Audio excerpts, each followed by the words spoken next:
Cuban cigar. Huh? What? I'm sorry. Hello everyone, I'm the Cuban Assassin, Richie Acevedo. Welcome to Cuban's Corner, exclusively right here on WrestleHustle.com and YouTube. Now last week I seemed to talk about tradition, but I just want to let everybody know I'm always going to bring up tradition about pro wrestling or slash sports entertainment, whichever you want to call it. Because tradition is a big value point that I think about every profession. For example, I have this right here, the NWA World Heavyweight Championship. Actually the oldest existing championship title since 1905, before the NWA, the National Wrestling Alliance, put their stamp on it. The World Heavyweight Wrestling Championship is one of the most historical things, which is in existence to this very day in the WWE. But the prestige of the World Heavyweight Championship is no longer there. The last prestigious World Heavyweight Wrestling Champion was none other than Nature Boy Ric Flair. Reason being is because he went to other promotions and other territories to defend the NWA World Heavyweight Wrestling Championship against their #1 heavyweight champion in that area. You won't be seeing the World Heavyweight Championship from the WWE right now being defended in TNA. That's what I mean by prestigious. But if you go into WWE and you capture the WWE World title, your name makes history nonetheless, because your name goes on a list. And I mean, it's a very short list, because you can actually hold the list in your hand of all the names that held the World Heavyweight Wrestling Championship, and such legendary names. It goes back from George Hackenschmidt to Frank Gotch to Joe Stecker, Craddock, to go to Ed the Strangler Lewis, to the incomparable Lou Thesz, to Nature Boy Buddy Rogers, Pat O'Connor, to Gene Kaninsky, Dory Funk Jr., Terry Funk, Jack Briscoe, to Harley Race, Tommy Wildflower Rich, to Nature Boy Ric Flair, the American Dream Dusty Rhodes, Sting, Ricky the Dragon Steamboat, and the Man with the Hands of Stone, Ronnie Garvin, just to name a few that held that title. Then you get into the WWE days, or the WCW days, when the All-American Ron Simmons, Vader, held that World Heavyweight Championship title. Then WWE came in, and you have people like Chris Jericho, The Rock, you have Triple H, the Heartbreak Kid, Shawn Michaels, Dave Bautista, Randy Orton.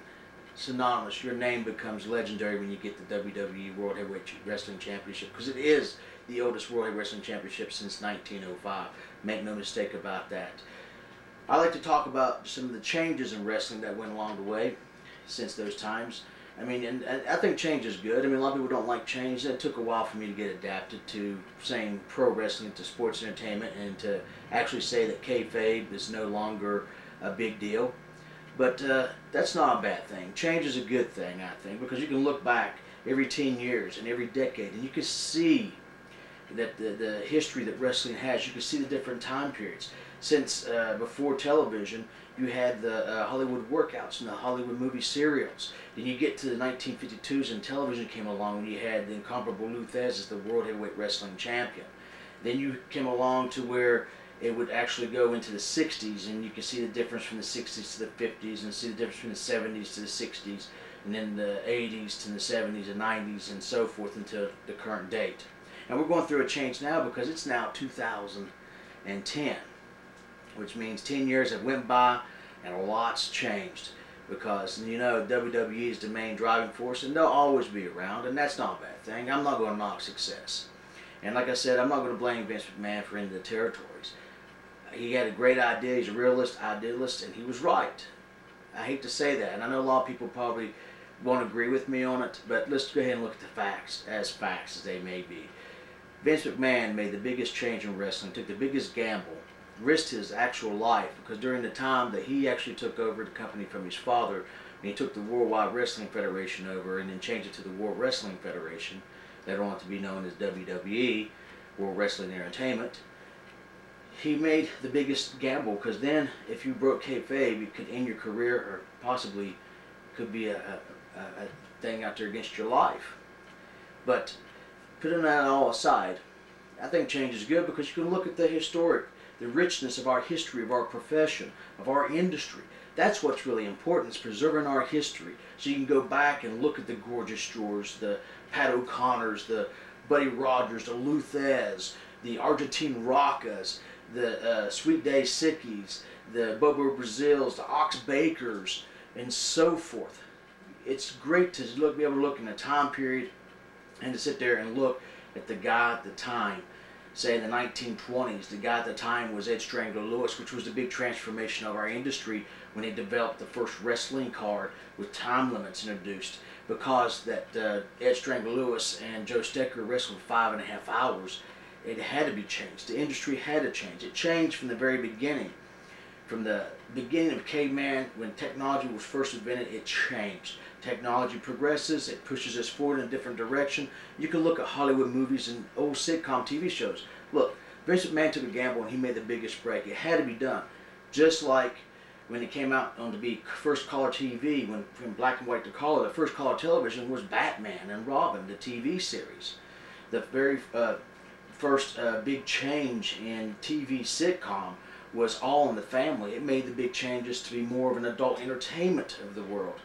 The first lesbian kiss on television here in the States was Roseanne Barr and Hemingway. I mean, come on.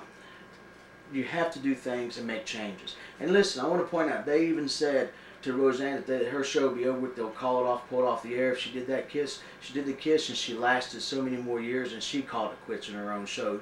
They never canceled. Just so you know that on reference, that's the reason why Vince McMahon is successful as he is. Now TNA, great idea by the Jarretts, Jerry and Jeff Jarrett, making a new company to be right there so people can get into TNA and make their name, but they can work their way up to get to WWE. Now don't get me wrong, I'm not saying TNA is a minor league. After all, they got Hulk Hogan, they got Nature Boy, Ric Flair, Sting, Mick Foley, they got Jeff Jarrett, they got Jeff Hardy, they got Kurt Angle.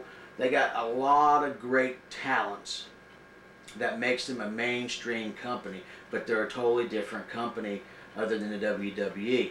Just as entertaining, very good quality of work. Their knockouts are a lot better workers than the Divas, and I'm not trying to be biased here. I got friends who's Divas. Jillian Hall, please forgive me. Good friend of mine, I worked with her, Nationwide Championship Wrestling and the NCW Rampage with her and her ex-husband, Tim Hall. Hey, don't hold me, don't hold this. This is just on my own personal opinion. I want to make sure I add that. My own personal opinion does not express the views or points of WrestleHustle.com or YouTube or any other federation out there that I talk about. It's only my own personal opinion, and the reason why is because I'm the Cuban Assassin and I can stick to my own opinion, and that's what makes me the Cuban Assassin. So let's just look at the changes and just be glad we can look back and see how rich our history of our industry goes back, and that we can actually say that we've got the best, the most significant history other than the history of the world and the biblical history. Wrestling history is right there, number 3. It's the oldest sport in the world, transformed into entertainment, and we were the first ones to come out and break out from other than roller derby to say that this was an entertainment business. Roller derby's making a comeback, as you see. People are wanting good, fresh entertainment, even though it's violence, but it's controlled violence, and it's about the balances between good and bad. So it's got moral themes there as well. So let's look back at changes and just be grateful that we can look back and see the story changes. Even though you may not like the ideas and the point of views that Vince McMahon has, but you still can't knock success. He is the top guy. The number 2 company being TNA, and I consider them just as big as the WWE. I think they're a wonderful company. I thank the Lord that there is a TNA out there. And of course, you got the independents, and I don't want to use the word dreaded independence. I don't believe it, because I had a lot of fun in all of the independents I've wrestled. I made a lot of money for myself wrestling on the independents, international and in the United States. So, you know, I think that you, the fans, should go out and support your local wrestler independent show, because they are the futures of tomorrow. They're the ones that go to TNA. They're the ones that's working to get to WWE. And then what's after WWE? The roads and possibility endless. Look at The Rock, big movie star, John Cena. I mean, you got, look at Vivian Garcia. She's a singer, got her own band out. Lita got her own rock band out, going good, very successful. Hey, salute to you, Lita.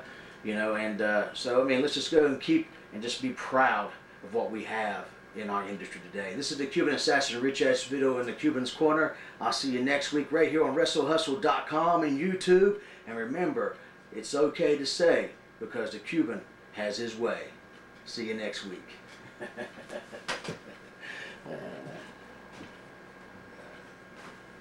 Sorry.